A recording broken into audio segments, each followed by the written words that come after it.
This crazy Tulsi Gabbard cult scandal is people scrambling. The Polymarket allegations of using fake winning bets to fuel viral growth is worse than you think. With the Mamdani AIPAC monsters controversy really exposed, and Kier Starmer's now out in the UK, so what happens next? We're talking about all of that and even more on today's brand new Philip DeFranco show. You daily dive into the news, starting with this. Polymarket is secretly paying a bunch of college-age creators to lie about winning big on the platform. It's also paying an army of clippers to help that content go viral, and it's paying Adin to show just how easy insider trading is on the website. Though also, in Adin's defense, it's not really clear he has any idea what's going on in regard to maybe anything, like here or in the world. And all of this is according to a brand new investigation from the Wall Street Journal, which is really just the latest piece of reporting that's raising serious concerns about how the prediction market industry is operating in our country. Though this journal investigation looked at Polymarket specifically, which is one of the two main prediction market platforms in the US, along with Kalshi. Right now, they paid dozens of mostly college-age creators to film themselves making fake trades and sometimes scoring fake wins. And so in January, for example, you had a young guy by the name of George Makihara posting a video that showed him betting $1,000 that Trump would publicly say the word McDonald's that month. A bet that, according to the video, won him $100,000. Good deal as usual. But you know, in the old days, McDonald's... But here's the thing. They have the data. More than 50 accounts made that same bet in January and all of them lost. And George, he actually posted videos of himself appearing to bet almost $410,000 on more than 140 other plays, but none of those bets were real either. In fact, the journal ultimately found more than 1,000 videos of various creators making $1.9 million worth of fake bets, with around 10% showing these creators reacting to outdated footage or fake headlines suggesting that they'd won. And overall, the alleged winnings added up to almost $900,000, but in reality, the bets they pretended to place would have lost more than $166,000. And so as far as how this worked, first, Polymarket built near perfect copies of its website, with I will say near perfect being the key phrase there, because the journal identified more than a dozen discrepancies between the real website and simulated versions. Where a few videos, for example, accidentally revealed URLs, suggesting that the sites were test environments for Polymarket engineers. And at least one video showed a version in which the L in Polymarket had been replaced with an I, which would have been impossible to tell if the I had been capitalized. But in any case, from there, Polymarket just simply paid creators to make fake trades on these dummy sites. And you had creators who spoke to the journal saying that the pay often added up to $2,000 to $3,000 a month. And you had the company reportedly sending them bullet point guidance on what to say, including telling them to use phrases that suggest their winnings are essentially free money. And then also a huge thing is they were reportedly told to hide the fact that they were paid, which is a huge deal because federal law generally requires companies to be honest about what they're advertising. And then of course, the people who are paid to promote a product are supposed to disclose their relationship. And so then with that, the creators started adding Polymarket partner to their bios after the journal started asking the company about its marketing operation. But then of course with this, the campaign goes beyond just the people making the videos, right? Making it go viral, that's a whole other part of the game. And so Polymarket, they contracted a marketing firm by the name of Virality to pay so-called clippers. People that the report found to often be teens in Asia that would repost cut down versions of the original content until it finally spread. And so a version of a video that would maybe only earn around 150 views in a month, it eventually racked up 2.4 million views on YouTube. But then the overall clipping campaign eventually earning more than 140 million views on TikTok, YouTube, and Instagram, according to an analytics provider, Tubular. And also very big here, Virality reportedly similarly told clippers to hide the fact that they were advertisers, appearing to tell them in one message that their posts need to be personal and organic, and another message saying, guys, if you have Polymarket in your account name, please rename them and remove it as soon as possible. Continuing to use it will violate our guidelines and may lead to submission rejection. Not even Poly is allowed, so change it as well. The company also told clippers to specifically target users in the US, and it reportedly only paid them if at least 60% of their audience was American, which of course stands out because Polymarket's been banned from offering its primary crypto platform in the country since 2022, right? And while a lot of the creators, they were generally small, it was not limited to that, right? Because Polymarket reportedly has a multi-million-dollar marketing deal with controversial streamer Adin. With Ross reportedly spending around 30 minutes every week on his live stream, scrolling through the platform and commenting on potential trades. With that, then turning into dozens of posts for Virality's army of clippers, with at least 5 of those clips featuring Adin suggesting that he has inside information that he could use to win bets on the platform, or things like knowing when Drake's gonna release his next album. Yo. I literally know exactly. Oh my God. And overall, Polymarket reportedly paid clippers to promote at least 19 videos discussing opportunities to use inside information or other tactics to manipulate the market. And the internal materials reportedly show that this is not an accident. Now, with all that said, you've had Polymarket responding, claiming in a statement that it was committed to maintaining accurate, fair, and transparent markets, adding, we are part of a rapidly growing industry and are constantly evaluating ways to improve how we're engaging and earning the trust of our audience, and also adding that they plan to conduct a comprehensive audit of active promotional content. So really most, they're not expecting anything to actually happen here. There's very rarely trust in a company actually actively policing itself, and secondly, it's not like the Trump administration's really interested in regulating platforms like Polymarket. If anything, it really does seem like it's the opposite. I mean, under Trump, whose son is actually an investor in Polymarket and a paid advisor to Kalshi, the Commodity Futures Trading Commission, right, the CFTC, they filed more than a half a dozen lawsuits to stop states from regulating and taxing prediction markets. You also had Trump recently saying in a social media post that it is critically important that the commission has exclusive authority over the industry. He even called politicians who want states to regulate them scum. But then also, in the news, while you have Trump being criticized for being too soft on crypto and the prediction market world, as far as other things that are starting to pop, you have New York Mayor Zoran Mamdani being accused of going too hard against Israel, or with some saying that he's demonizing and promoting violence against Jews in the process. So as far as what's happening, it appears to be stemming from a campaign rally last week for Democratic Socialist congressional candidates. Because with the Democratic primaries in New York slated for tomorrow, Mamdani was there to back candidates for the U.S. House like New York City Comptroller Brad Lander and State Assembly member Claire Valdez, among others. And you had both Mamdani and Bernie Sanders talking about the Democratic Party of the past and future, saying that something has to change and pointing to the wins by progressive and socialist candidates across the country. Right, so really trying to rally New York into keeping that trend going, as well as very notably pointing the finger at the super rich and highlighting the struggles of everyday Americans. A movement to turn the page on the politics of big money and small ideas. A movement to usher in a new era for our city. A movement to make government work for every single New Yorker, not just the wealthy and the well-connected. The working class of America understands that our current economic system is rigged,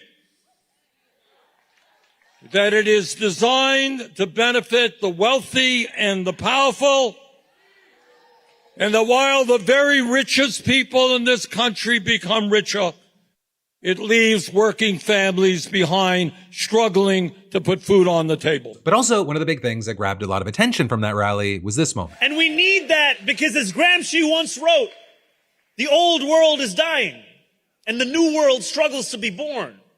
Now is the time of monsters.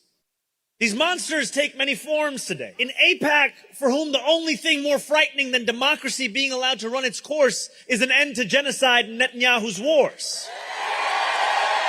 They move millions in dark money to accomplish a single goal, to preserve their power so that they can turn us against one another, instead of our leaders turning towards the moral change we all know to be necessary. Now, if you don't know what AIPAC is, it's the American Israel Public Affairs Committee. It's a major lobbying organization that historically has been kind of a big fish for politicians on both sides of the aisle. Right? They funnel millions and millions of dollars into U.S. elections through super PACs for pro-Israel candidates. In fact, after the 2022 midterms, AIPAC very proudly declared more than 95% of AIPAC-backed candidates won their election last night, saying being pro-Israel is good policy and good politics. But in recent years, they've started facing more and more opposition, and even politicians dropping their support altogether as the public opinion has shifted away from Israel and really any connection to its prime minister, Benjamin Netanyahu. Which just that itself, has sparked a lot of discourse that we've even covered on the show about the line between criticism of Israel versus anti-Semitism. You ended up having a number of people saying that Mamdani's comments at the rally, they left that line in the dust, which is where Rabbi Steinmetz comes in. He's the senior rabbi at a synagogue on the Upper East Side of Manhattan. And you had Steinmetz saying that Mamdani's comments could inspire violence against Jewish people, and specifically naming Elias Rodriguez, who is charged with killing 2 Israeli embassy staff members in DC last May. Writing, Mayor Mamdani, you are speaking about me, about millions of New Yorkers who support the very policies AIPAC advocates for. You are demonizing them, and you are the one who is turning New Yorkers against each other in order to grab power. Saying New York already has an anti-Semitism problem. Right now, you are pouring fuel on the fire. I shudder to think what happens next, but you will be responsible for it. And Steinmetz wasn't alone here. Mamdani faced a whole wave of criticism, including from Jim Burke. Right, and Burke's a prominent Jewish advocate and the head of a Jewish human rights organization. And you had him accusing Mamdani of regurgitating old anti-Semitic rhetoric, saying the suggestion that Jewish political participation is inherently suspect, illegitimate, or secretly manipulative is abhorrent, saying this is the same old story retold in a new language. With then even the Anti-Defamation League coming in with a scathing response demanding that Mamdani apologize, saying on Twitter, referring to members of the Jewish community who advocate for causes they care about as monsters wielding dark money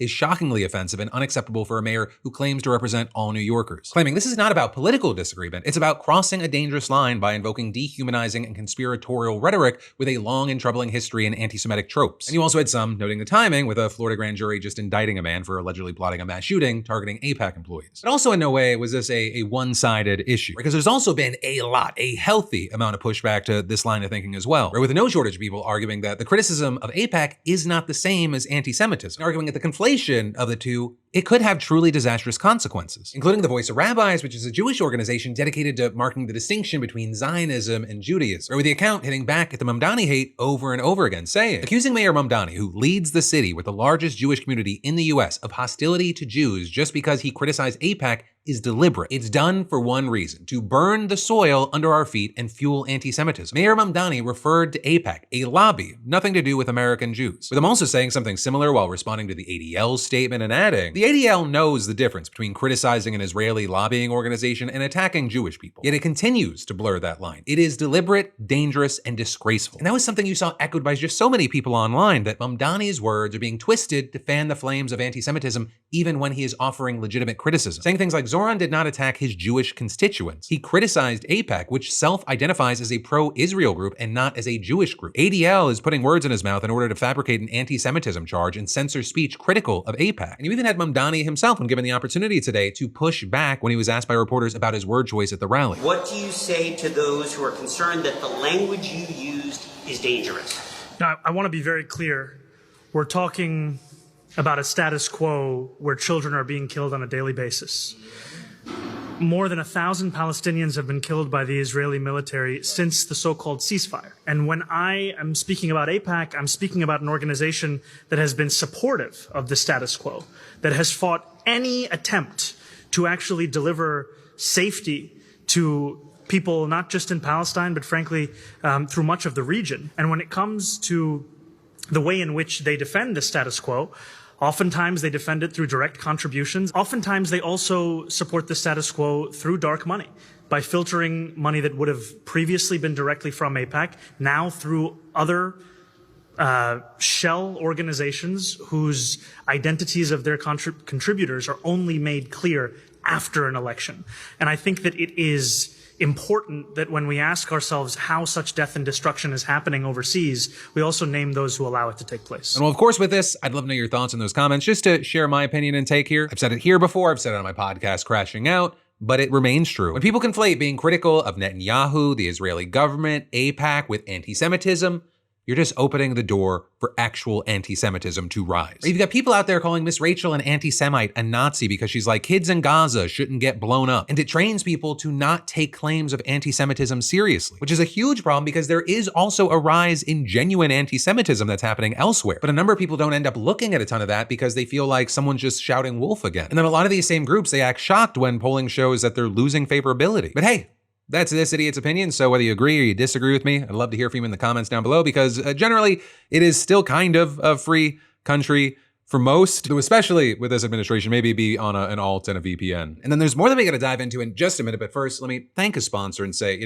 this is an embarrassing admission, but I signed up for today's sponsor, Rocket Money, and within like 30 seconds, it showed me stuff that I was actively being charged for that I had completely forgotten about, right? Subscriptions, a free trial that I never killed, and an app that I genuinely do not remember downloading. And that's not only a money thing, right? It's an attention thing. And it feels like no one has enough right now to actually catch all this stuff. And Rocket Money, well, they're a personal finance app that helps find and cancel your unwanted subscriptions, monitors your spending, and helps lower your bills so you can grow your savings. Their dashboard, it lays out your finances clearly, consolidating your accounts and showing your bills, due dates, and paydays without needing a degree in spreadsheets. Right? It builds budgets around real life, not the fantasy version of you who meal preps, never impulse buys, and always remembers coupons. It also sends alerts when prices increase, bills hit, or spending spikes, so nothing sneaks up on you. And it even helps negotiate bills for you, like internet or cable, saving you money without you wasting time on hold. Right? Rocket Money users, they're saving a ton, and millions of people are using it to get their financial lives together. So let Rocket Money help you reach your financial goals faster. Join at rocketmoney.com/PDS or just scan that QR code. Again, that's rocketmoney.com/PDS, rocketmoney.com/PDS. But then diving right back into the news, we've got to talk about Tulsi Gabbard, right? Because you've got people asking now, was Trump's former intelligence director, the woman who coordinated all of his intel agencies, secretly controlled by a religious cult? That's a very real and serious question that's been raised by the Washington Post with this bombshell investigation into Tulsi Gabbard. A lot of people, they already kind of are somewhat familiar with Tulsi. She rose to fame as a socially conservative Democratic representative from Hawaii. She also ran for president as we'll call it, a quirky progressive, and then defected to the MAGA movement and joined the Trump administration. But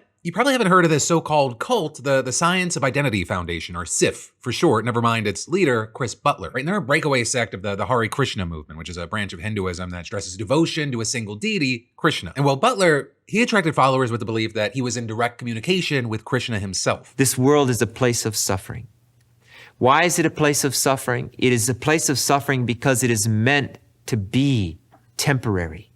This world is not meant to be eternal. But he's been called a cult leader for a lot of reasons. Like accusations that his disciples were isolated from the outside world, that he controlled their major life decisions, that he demanded total obedience, and that the whole thing is wrapped in secrecy. In fact, in 1970, two devotees told the Honolulu Advertiser that they would do anything Butler asked, including take their own lives. And not only is he still alive at 78, Gabbard once described him as her guru, which then becomes very, very notable given his political views. He's attacked Muslims, homosexuality, gun control in public schools, and also promoting environmentalism and anti-capitalism. Now, he has claimed that he didn't tell Gabbard how to vote in Congress, and Gabbard has claimed that he's just a spiritual advisor. Has he been a mentor politically, or is it just spiritually? No, not at all. But you've got Rebecca Salzberg, who worked on digital strategy for several of Gabbard's congressional campaigns, telling the Washington Post that's a flat-out lie. According to her, Butler instructed Tulsi Gabbard on what to say and do as a politician, sometimes directly over the phone, sometimes through memos passed on by his disciples. And to prove that, she actually gave more than 25,000 pages of documents to the Post, including hundreds of these memos that might genuinely leave you speechless. But also, before we get to those, I do need to address one point of contention here: the credibility of Salzberg and these documents. Right, because you have Sif claiming that she's just making all this up to extort $250,000 from the organization. But Salzberg denies that, saying instead that she threatened to sue them unless they paid her for damages that she suffered after getting arrested for housing a teenage runaway that she claims was abused by the organization. But then also, either way, Sif didn't dispute the authenticity of the documents themselves. Instead, they dispute the claim that the memos were authored by Butler himself, claiming that they were actually written by a mix of advisors, including Gabbard's father. And it's hard to know who's telling the truth here because the memos aren't attributed to anyone specific. But the Post reporter found numerous pieces of evidence suggesting that it is Butler, such as biographical details in some of the memos that point to Butler or passages where Butler appears to speak in first person. Moreover, Gabbard's father and the senior disciple who claimed to author many of the memos, they were open about their involvement in her campaigns, which led to the Post reporter asking, why would they, in other moments, shield their private advice to her behind anonymity and encrypted documents? And so you have him arguing that the more logical explanation is the one that Salzberg gave. The memos are anonymous to mask Butler's identity if they ever became public. But with that set up, let's get into the documents because it is juicy. Okay, so the first thing that needs pointing out is the way that many of these appear to be written as if they have control over what Gabbard does. Or you have one memo about a plan to partition Iraq into 3 states, for example, saying it was, quote, time for TG to come up with this idea. Meanwhile, other memos appear to address Gabbard directly, or like this one that criticizes her planned statement about an address that Obama gave to Congress in 2015, saying, in the first place, nobody gives a shit what you think about his State of the Union speech unless you're going to say something of interest. Adding, you're not even trying, you've become really intellectually lazy. There's also a 173-page document from 2014 titled TG Issues that compiles advice for Gabbard on dozens of political topics. And so you have that containing lots of imperatives like start introducing bills and need to get on it and hit hard, stop being weak. And so the Post reporter compared those memos to Gabbard's record in Congress, and what do you know? There is a clear correlation. So for example, a 2014 memo pressed her to propose a bill penalizing countries whose citizens fought for the Islamic State, writing, get it started in the morning. You need to be the leader in this regard. Don't dick around. And then the very next day, Gabbard put out a statement, and the next week she proposed a bill. And the memos also appear to have orchestrated her media appearances. And so for example, in 2015, one advised her on what to say during an interview with Wolf Blitzer, by giving her the line, it's not a boo-hoo, I don't get to go to the party situation, Wolf. And what did she happen to say on CNN later that day? That's really the issue here. The issue here is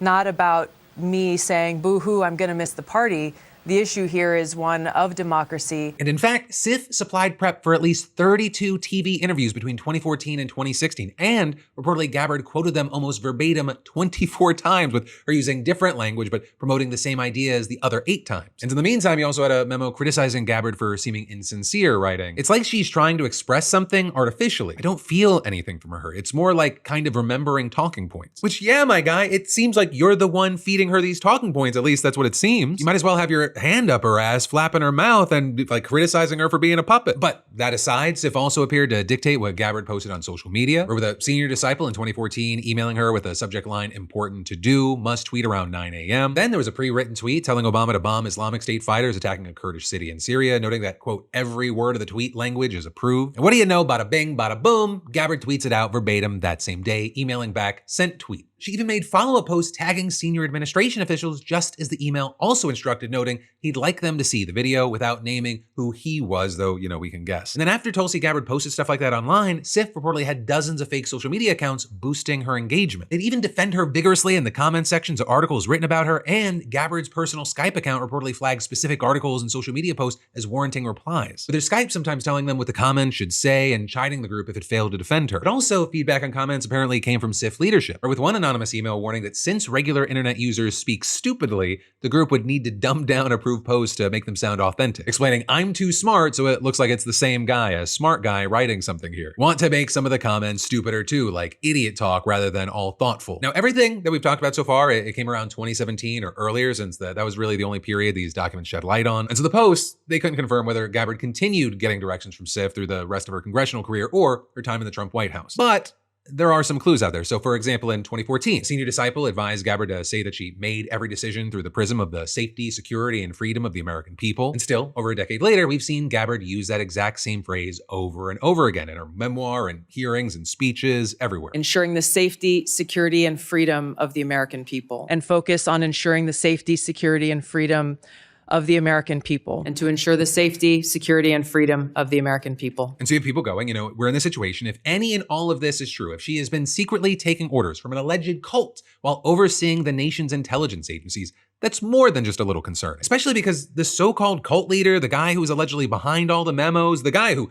Gabbard called her guru, he's fucking crazy. I mean, among other things, and I'm not all trusting of intel agencies, but in one lecture, Butler reportedly warned that those intel agencies were filled with demonic, power-hungry madmen who wanted to use psychic powers to control people. Now, with all that said, as far as Sif, apart from, just simply denying the claims made in the post-investigation, they also claim that they're expressive of anti-Hindu bigotry, or basically arguing that Gabbard's association with the group only seems sinister to people because it's Hindu and other religious groups wouldn't be treated that same way. But the counter-argument there for many is that Sif isn't an ordinary group like the Catholic Church. It's a cult. And also more than that, it's arguably far from transparent about its relationship with Gabbard, which is a big problem, especially if she's the intelligence director. Which also, on that note, the announcement last month that she would be stepping down, it came just days after the Post reporter notified her about the imminent publication of his investigation. So whether that's, just a coincidence or something else, I'll let you decide. And whatever your thoughts on this are, let me know in those comments down below. But then also from that, we've got to talk about how that's not even the biggest resignation in the news today. Because Keir Starmer, he just stepped down as Prime Minister of the UK this morning. And while we knew this might be coming, it's still huge news. Right, Starmer's been facing calls to resign for a whole laundry list of reasons for months now, and this morning he delivered a speech touting the successes of his 2 years in office before then saying, "The question my party is asking now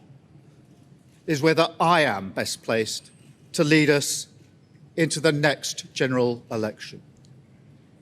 I have heard the answer of my parliamentary party to that question, and I accept that answer with good grace. That is why I will resign as leader of the Labour Party." Right, so elections, they were one of the many stressors that Starmer faced during his term. In May, his Labour Party saw huge losses in local elections, while the far-right Reform Party saw substantial gains. And even though the next national election isn't scheduled until 2029, people in Starmer's party and the cabinet feared that Reform, they could gain even more steam by then, and they don't think that Starmer is the leader to combat that. Right, so in the spring, there were just tons of calls for his resignation over this, which he resisted. Though also, the calls for him to step down, it started before that because of the Epstein files. Because even though Starmer himself wasn't tied to Epstein, the man that he appointed to be ambassador to the United States is. Right, Peter Mandelson, he appeared multiple times in the files. He stayed in touch with Epstein after he was convicted and even reportedly stayed in Epstein's home while he was in jail. So Starmer, he eventually fires him, but then unlike here in the US where, our president is all over those files, right, and absolutely nothing happened, people, they wanted Starmer ousted just for associating with an Epstein associate, especially since an inquiry later found that Starmer had been warned about Mandelson's Epstein connections prior to giving him the job. But then also, on top of that, Starmer has kind of just been generally unpopular. He wasn't polling well, people were really not super happy with the economy and international policy under him. And so all that backlash that had been simmering, it reached a boiling point over the weekend. Because Labour's Andy Burnham, he won a seat in the parliament in a special election, which put him in position to challenge Starmer. But he was the mayor of Greater Manchester, and he beat a Reform candidate in a closely watched race. So you got many feeling like his electoral success is a good sign for Labour, and it proves that he could increase the party's popularity in the next national election. You even have places like the New York Times describing him as a potential savior against the rise of the Reform Party. And in Burnham's victory speech, he indicated that he was willing to take this support all the way to Downing Street. Everyone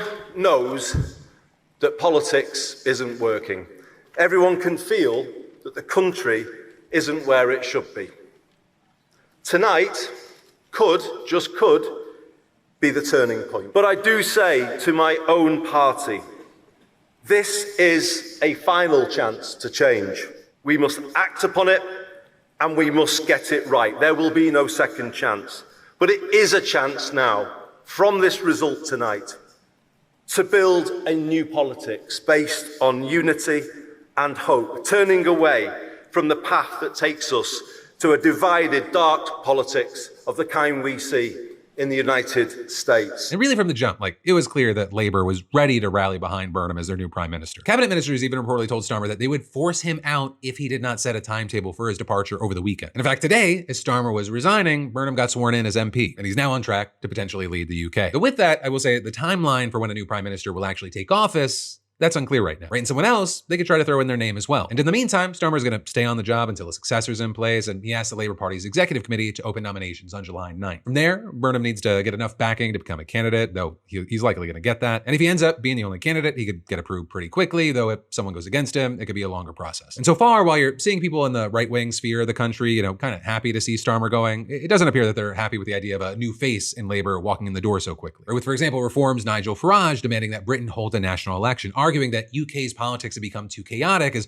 whoever follows Starmer is going to be the 6th prime minister in 7 years. But so far, reports haven't indicated that an election is going to be called, with most suggesting that Burnham has a pretty clear path forward. And you even had Burnham writing that Starmer's resignation marks the beginning of a transition, and it is important that this process is conducted in an orderly and responsible way, saying the country expects stability, seriousness, and a continued focus on the issues that matter most, and that is what it will get. Right, and then for your final block today, we've got some more news you need to know quickly, starting with the tech giant Nvidia announcing and claiming that they have found a way to significantly reduce the billions of gallons of water that AI data center used just last year alone. And if they're actually onto something here, it could help reduce AI companies' impact on the environment, which has also landed them in lawsuit after lawsuit here recently. Right, and they just announced it at London Climate Action Week, saying that the new generation of AI infrastructure will use a liquid coolant that's similar to antifreeze that you use in your car. And since the new coolant can operate at higher temperatures, companies like Nvidia could rely on it instead of all the water that data centers currently use. And so to many, that sounds like a pretty big break for tech giants like Google and Amazon, who have been fighting tooth and nail to defend how much water they've been using for their data centers. And with this, you had Josh Parker, Nvidia's chief sustainability officer, claiming the water consumption challenge for data centers is largely solved. Though I also have to say that AI companies won't be completely off the hook, because the water is just one part of the environmental issues. Or you also have to take other things in, like how much energy data centers use, the air pollution, there's a lot. But still, you've got tech leaders saying that it would be a big deal for everybody if all the AI companies started using this new coolant. Though also, this wouldn't be an overnight fix. Right? Even if AI leaders are on board with all this, it'll take years to spread through the industry. The average data center right now, it's been designed for all the water they've been using. So while this move, it could save data center operators money in the long run with more efficient and sustainable systems, before that point, they'll have to front the cost of any changes that they need to start using the coolant. And so that means that there'd still be data centers in the meantime using older cooling technologies and the water that comes with them. All while you had Parker acknowledging AI workloads are not getting lighter, or the end goal is expansion. So as AI companies build more data centers to meet the demand, they may end up using just as much water as they do now, even with the help from the coolant. But for now,